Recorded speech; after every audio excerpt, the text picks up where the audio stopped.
year into the release of the SNES, the system had amassed a large number of games of all types. The amazing popularity of The Legend of Zelda: A Link to the Past caused several developers to take a closer look into the action-adventure genre and begin projects to replicate its successes. One of these was Soul Blazer, which was created by Quintet, the same development team that brought ActRaiser to the system. Soul Blazer is based upon a story concept that's pretty unique. In a grand scheme to become wealthy, King Magritte of the Friel Empire enlists the help of an inventor named Dr. Leo, who builds a machine to summon an evil spirit called Death Toll. In a bargain with the king, Death Toll takes the souls of those in the kingdom for 1 gold each. As a consequence of the evil plot, many of the world's landscapes and towns now appear empty and unoccupied. What has happened is that the evil force has transformed the town inhabitants into monsters that infest dungeons. The unnamed protagonist is therefore called forth by the master of the world, essentially a god, to rid the world of the monsters and free the souls of those held captive. By killing the monsters in the dungeons, those imprisoned reincarnate again in the nearby towns. This process includes the liberations of people, animals, and even plants. Now, you may be saying, hey wait, isn't that the same plot of another game on the SNES? Well, as you may be able to tell, it is thematically quite similar to another Quintet game, ActRaiser, like I mentioned before, where your main character is a literal god sent to accomplish a similar task. So even though the game is good, Quintet doesn't exactly get creativity points here. Soul Blazer features 6 total villages and associated evil areas with souls that must be freed. After those villages are fully restored, the endgame stage, called the World of Evil, is unlocked.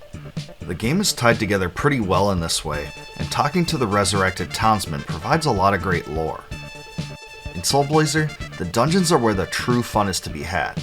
They're filled with basic puzzles, moving platforms, and swarming with monsters. It's definitely possible to get overwhelmed by enemies, which forces the player to get creative with the placement of the character and the attacks. The best part of the dungeon experience is that most of the monsters you slay, once slain, are gone forever. That means that even if you kill monsters, save your game, turn it off, and come back, virtually everything will be exactly as you left it. This type of monster system wasn't utilized even in later SNES games, so it's a standout facet that was really enjoyable about this one.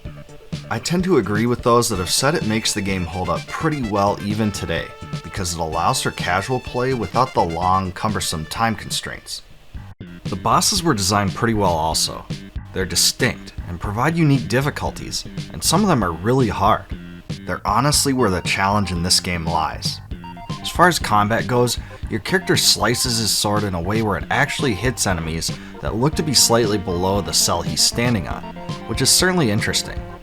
At first this seems like an odd limitation, but in a way it's actually helpful because of how the game forces you to be positioned in the dungeons.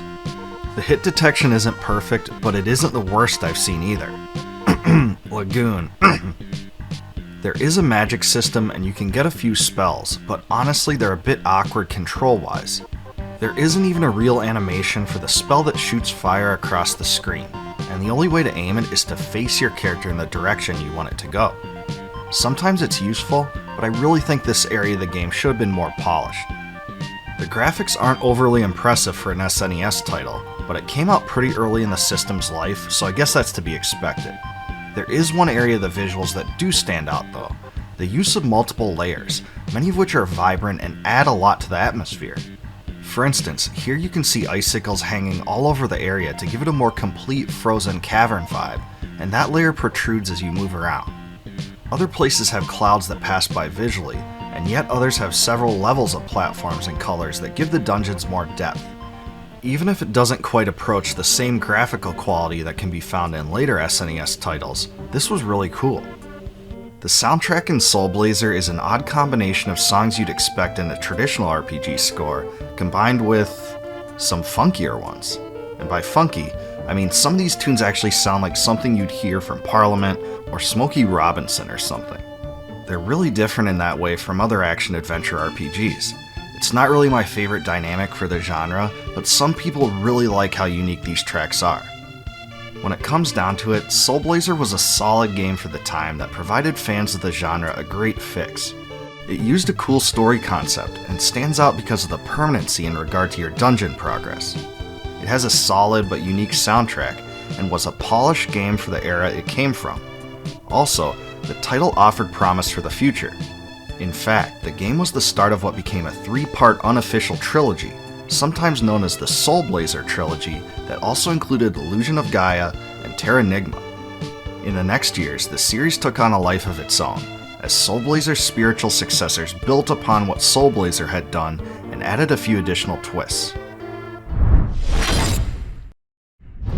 When the SNES was relatively young, Quintet released Soul Blazer. The game combined the world-exploring element of Zelda with a completely new dungeon-crawling experience that tracked your progress. Though it wasn't a smash hit like A Link to the Past, it gave fans a great taste of what the SNES was capable of delivering for the genre. After Soul Blazer was completed, Quintet began work on what was to become the title's spiritual successor. Not a direct sequel, but a game that borrowed gameplay and story elements from the original. The result was Illusion of Gaia, which was released on the SNES in September of 1994. It was published by Nintendo, which followed its release with a respectable marketing campaign. Overall, Soul Blazer had a pretty straightforward story. A corrupt king made a deal with Death Toll to steal the souls of the world's inhabitants, and the protagonist has to destroy them in monster form to liberate them. Pretty basic, right? Well, Illusion of Gaia is a bit more convoluted. It begins as a boy named Will stumbles upon a dark dimension. Inside of the void, he meets an entity called Gaia, who the game is obviously named after. Gaia warns Will that there's an approaching evil force that threatens the world. Apparently, get this, Will is the chosen one to save everyone. Right, I know what you're thinking, the storytelling creativity is really off the charts with this one. Anyway, a comet soon crashes down upon Earth, and Will learns that it was actually an ancient weapon from the Blazer War that will change the shape and form of the Earth. Alright, well, that theme is a little bit more innovative than the whole Dark Force bit. The game is set in an age of exploration, and Will is the son of a father that went searching for the Tower of Babel. His father is missing, but Will made it back to his own hometown, though he doesn't remember how. Most uniquely, Illusion of Gaia uses several real-world locations, which is something I've never seen before in any adventure game I can recall. These areas include Incan ruins, temples in Cambodia, and the pyramids of Egypt. Even the Great Wall of China is in this game, and it's featured prominently in the storyline. Throughout all of Will's adventures, there's also a lot of odd and seemingly random storyline concepts thrown in. For example, there's a cult of cannibals that takes you captive until you're saved from death by a pet pig. Through it all, there's a lot of humor thrown in, as if the game knows it's over the top. And that's really one of the reasons it's so distinct. But that's not all this title is. There's also a lot of deep emotional themes that are executed very well too, such as the idea that life experiences give you a completely new perspective on things. It's really endearing in many respects, and if you can get over the combination of real-world locations, humor, and what seems to be a lackluster translation, you'll really like it. Gameplay-wise, Illusion of Gaia mostly echoes what the player experience was in Soul Blazer.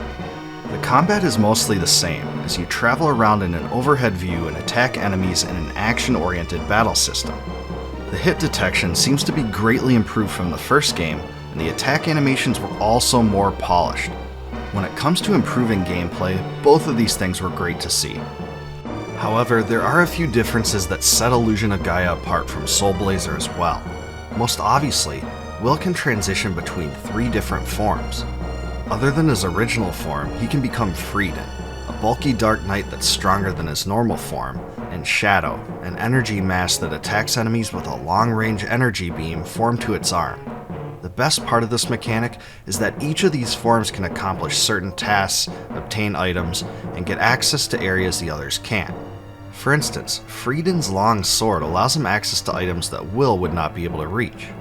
Besides challenging the player to think, I think it was a well-executed way to subdue the monotony that came with a game where you're just hacking and slashing your way through everything.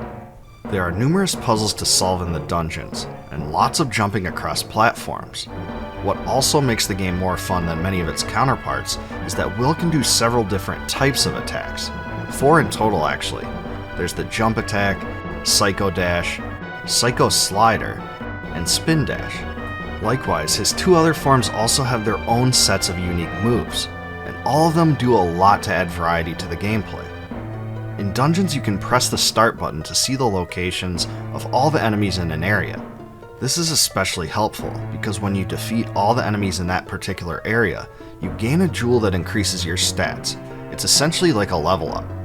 Gaining all 50 red jewels in the game also helps you unlock a secret area called the Jeweler's Mansion, a single room dungeon that's extremely challenging and has a special boss as well.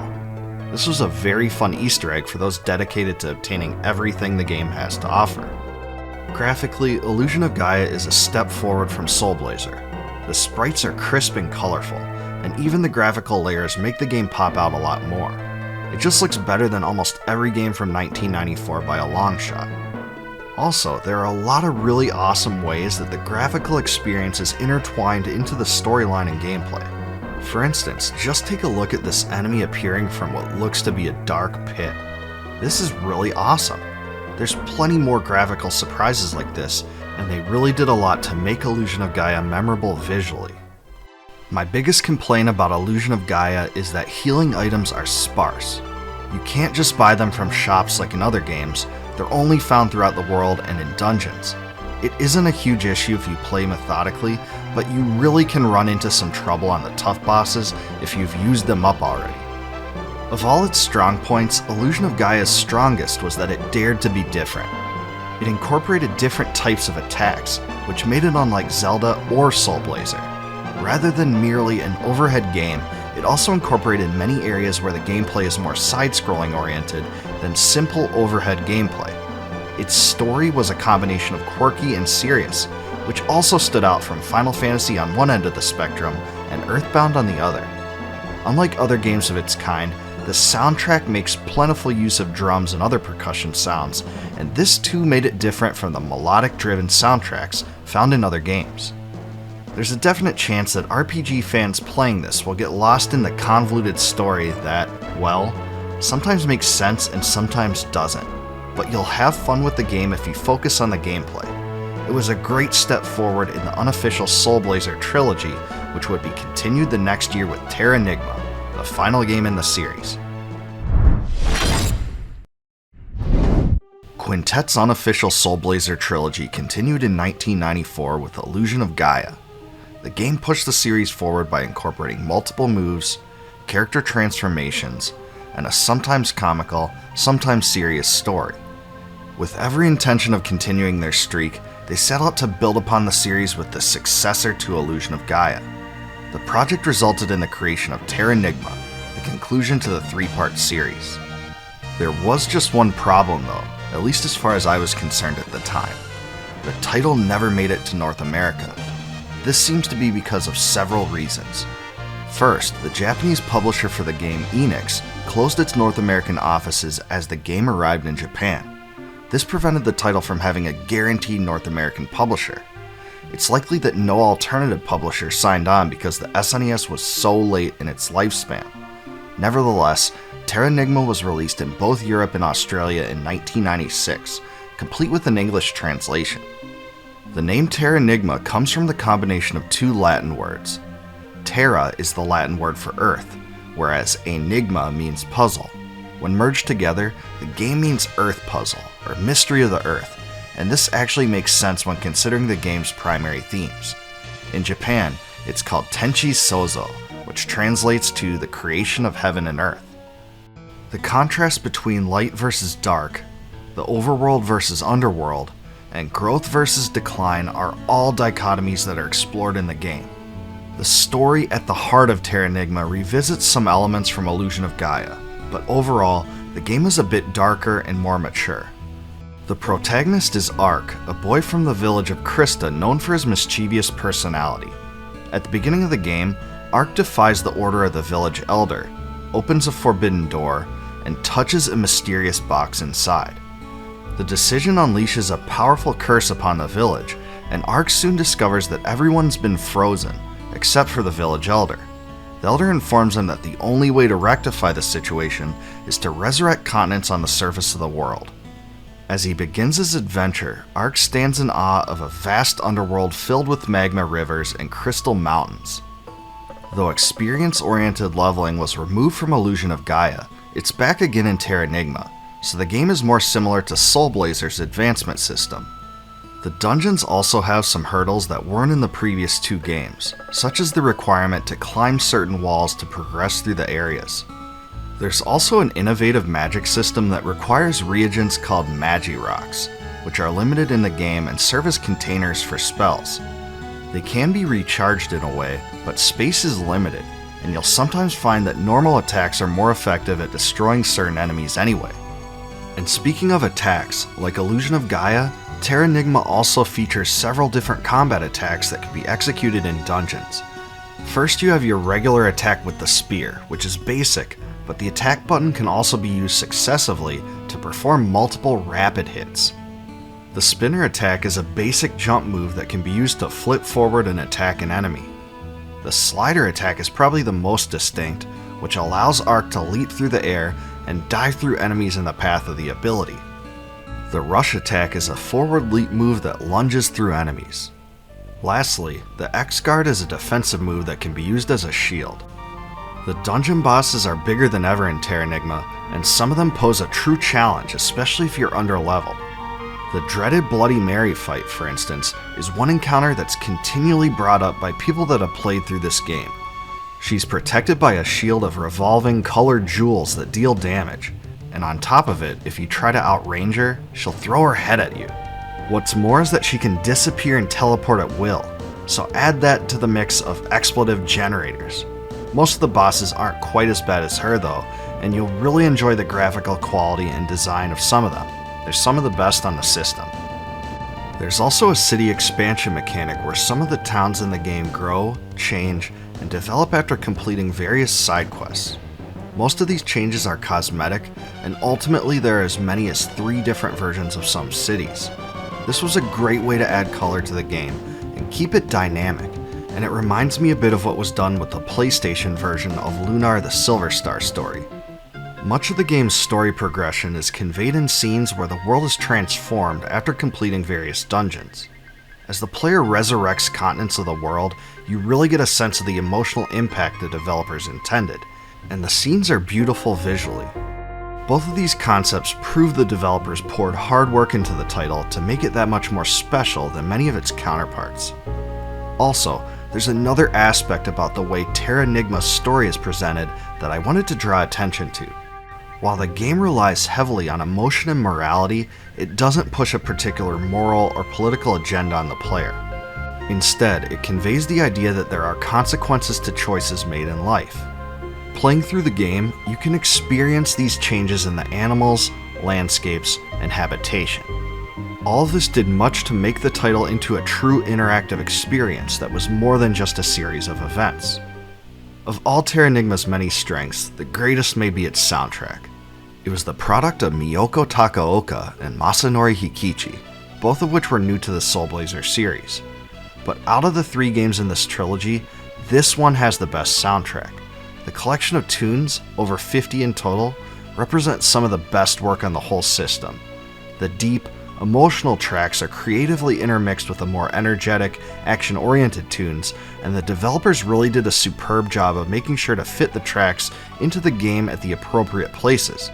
From the opening of the game forward, I promise the soundtrack will draw you into the game like very few others do. It really reminds me of Final Fantasy VI in that way.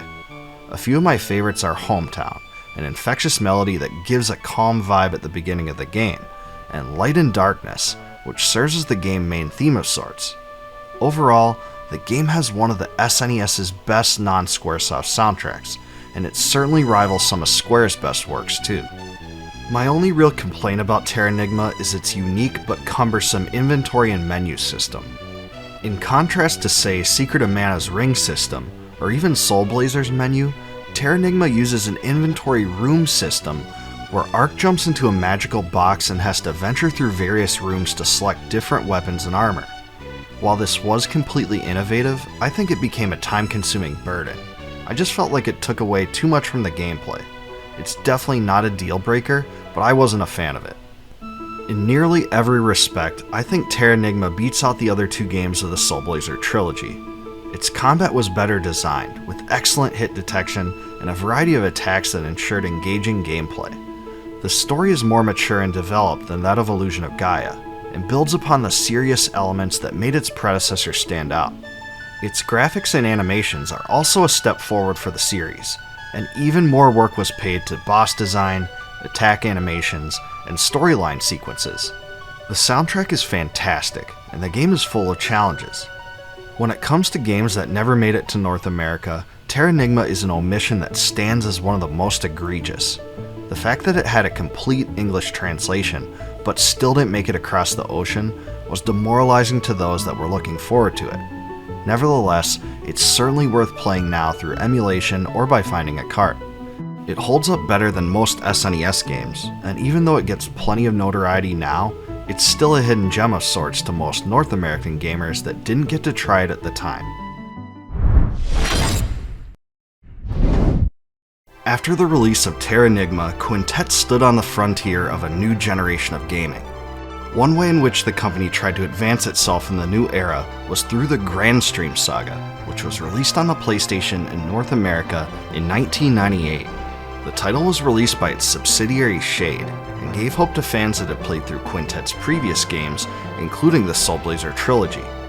Perhaps unsurprisingly, the Grandstream saga featured many noteworthy elements of the Soul Blazer universe. For instance, it uses an overhead perspective that focused on world and dungeon exploration. Its combat is action-oriented, and features an epic story based on a changing world. However, the game simply wasn't built to be a spiritual successor to the Soul Blazer series, and was intended to stand on its own as its own distinct product. Ultimately, I don't think the Grandstream saga stands the test of time quite as well as the Soul Blazer games, particularly because of its graphical presentation. Instead of using 2D sprites and 2D backgrounds, the title used both 3D polygons for the characters and 3D environments, making it one of the first games of its kind. Unfortunately, this was done in an era where the technology just wasn't so widely used yet, and as a result, its visuals simply don't hold up. Quintet did try to delve into the realm of strategy games with Solo Crisis, which was released in Japan only on the Sega Saturn in 1998. Originally intended to be a continuation of the ActRaiser franchise, it used some similar world-building mechanics, but was not well received overall. Quintet did release several other games for the PlayStation, Saturn, and Dreamcast, but the company never truly recaptured their former glory. In the years after the Grandstream saga was released, Quintet went inactive, and finished its final game in 2004. Regretfully, the company never truly got the credit they deserved for creating their earlier masterpieces. Thankfully, fans of retro action RPGs can still revisit the Soul Blazer series today in a variety of ways, the best of which is probably to add them to your SNES Classic device, or find the cartridges, which are actually still pretty affordable. Even still, some fans hold out hope that the original Soul Blazer trilogy will still be resurrected in some way. There is a popular effort online to remake Terranigma in particular, especially because it's never been released in North America. According to a 2021 article, some of the game's original developers even expressed a desire to do so. We can only hope the current owner of the franchise, Square Enix, allows it to happen. If you like this series retrospective, leave a comment below about the most memorable aspect of the Soul Blazer trilogy to you. If you like my videos, please subscribe to my channel and click the bell below to be alerted upon the addition of new ones. Also, please join my Discord community linked in the description, and consider supporting my channel via YouTube's Join feature to receive member exclusives, such as advanced videos and complete video transcripts.